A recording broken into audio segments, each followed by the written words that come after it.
Yeah. Yeah.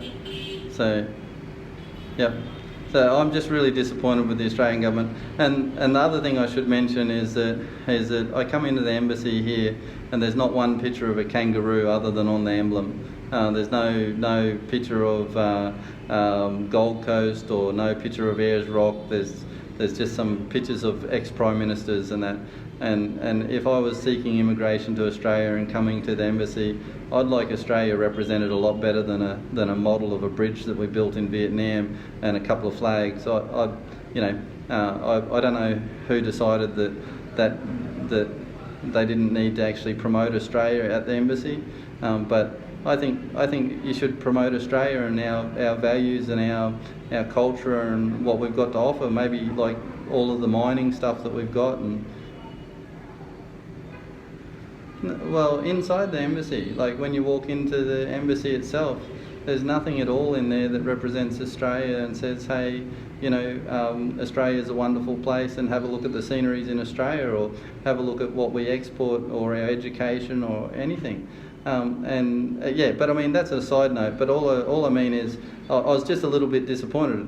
And with the updates during the coronavirus, yes, I subscribe to the social media, but your updates on social media were terrible. And if you have a look at the reviews of the other videos that other Australian citizens have posted, most of them were very happy with what the support they got from the Australian consulate.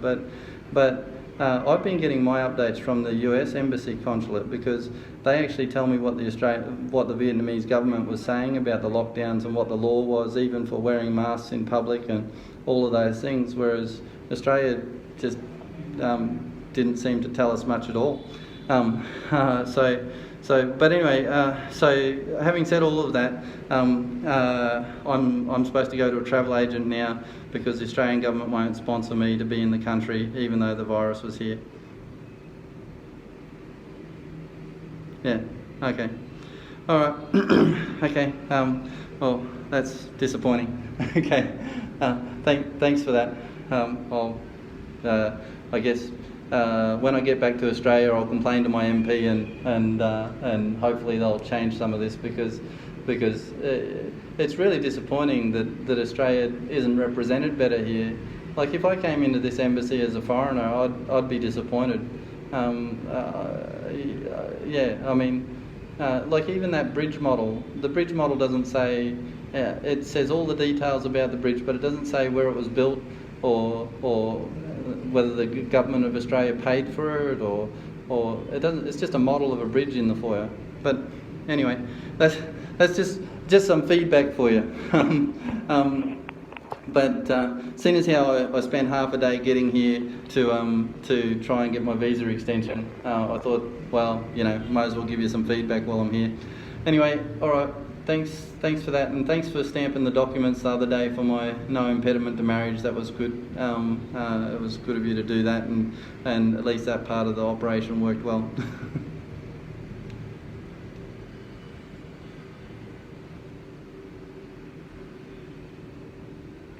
Yeah, but you can do that. You've got my email address.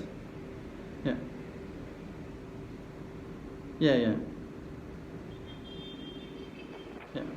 Yeah. Do we have to pay for those flights, or does the government pay for them? Yeah. Okay, so how much was the last one?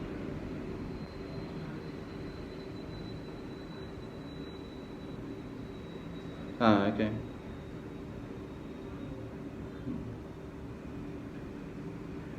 Yeah. Okay, yep. Yeah. Yeah, sure. Yeah. All right. Well, let us know. But if I fly back to Australia at the moment, Australia's got 10,000 cases of coronavirus and deaths and that. I'm safer in Vietnam, and Vietnam's still got free healthcare for me if I get it. Whereas Australia's going to put me in quarantine for 2 weeks as soon as I get there.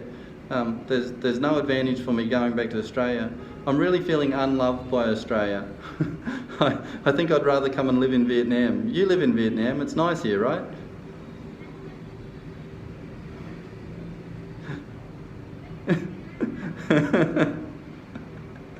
Yeah, I know you can't comment on that,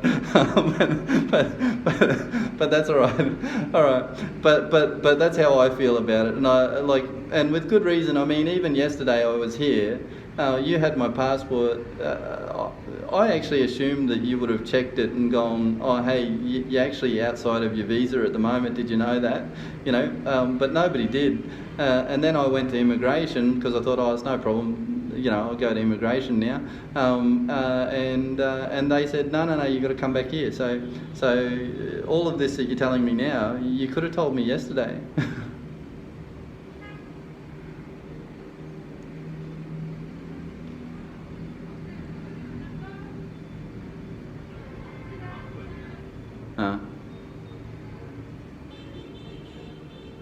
Yeah. Okay. Yeah. Yeah, of course.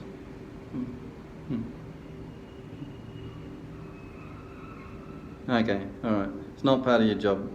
Yeah.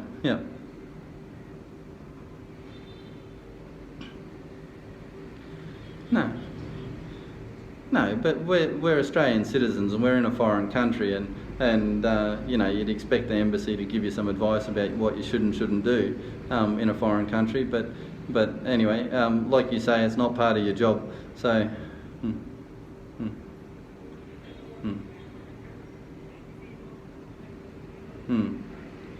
Yeah.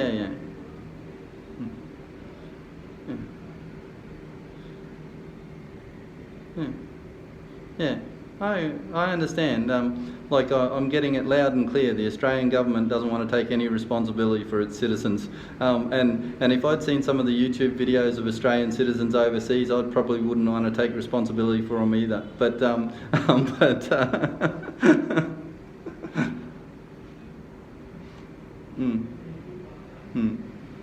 Yeah.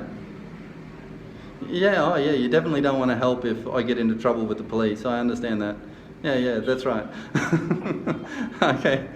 Oh, all right, thank you. Bye. Okay. Well, now I'll go out. Bye-bye.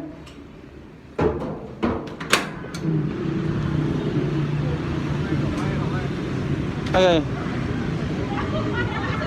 So that was a waste of my time. I'm going to come and stand here. I'm going to come and stand here in front of the Australian emblem while I say all this. But why in the heck doesn't the Australian government want to take responsibility for their citizens to extend our visas during the coronavirus? Like that is seriously just wrong. The Australian government cancelled all the airline flights.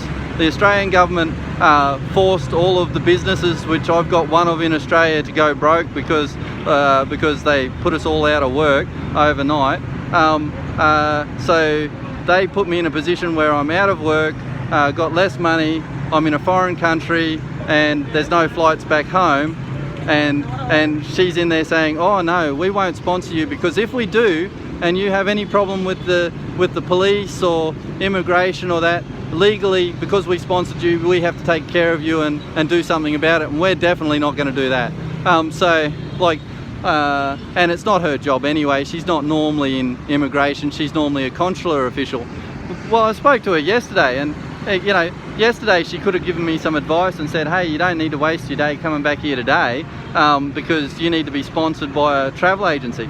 Now, but how stupid is that? My own government won't sponsor me, but I'm supposed to go to a private company here in Vietnam now with my own money and go, oh hey, actually, you know, I've been stuck in your country, so I've got expenses that I didn't have before. You know, I've got a business at home that's not trading, you know, it's trading at about 10% or 20% of the volume it was trading or should be trading this time of year, right?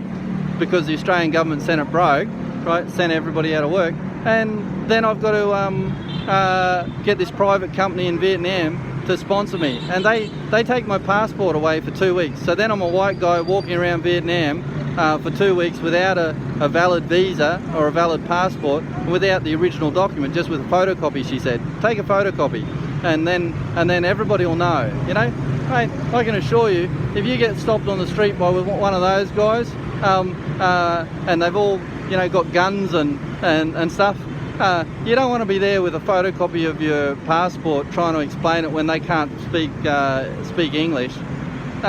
Why is it the Australian government isn't doing anything to help Australians? Now, like I said to the lady on the phone, if I was in immigration department for Vietnam, so the Vietnamese immigration department, and they said come here and I've got to get the Australian government to sponsor me, right? And then they showed me forms from other governments and it clearly said on the top, coronavirus, that was to do with the coronavirus, and that their visa was being extended because of that, because there's no flights, and even if there is flights, I've already paid for one, but I haven't got a refund yet. So, like, if you've got no money and you're in a foreign country, don't come to the Australian embassy and expect them to help you. They won't even let me in the door. The lady rings me, I couldn't even get past security. So it's ridiculous. I don't know what you're supposed to do if you're actually in trouble here. But anyway, other governments are helping their citizens. I'm so glad I'm part of the lucky country.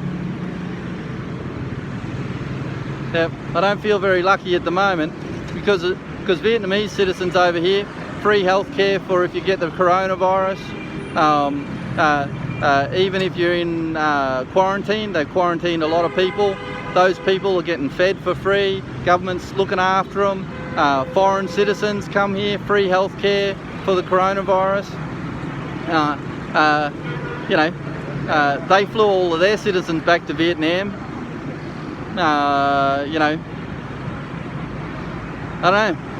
Just feel like I'm in Vietnam and the Australian government doesn't care. And I know for sure they definitely don't want to take responsibility for me in Vietnam, just in case I do something wrong. That's what I was told, just in case I do something wrong.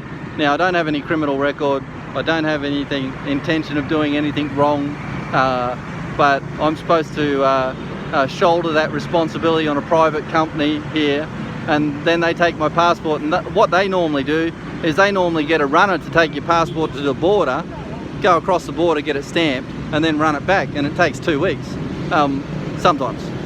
My mum sent hers away a week or so ago, and she hasn't got it back yet, and it costs about 7 million.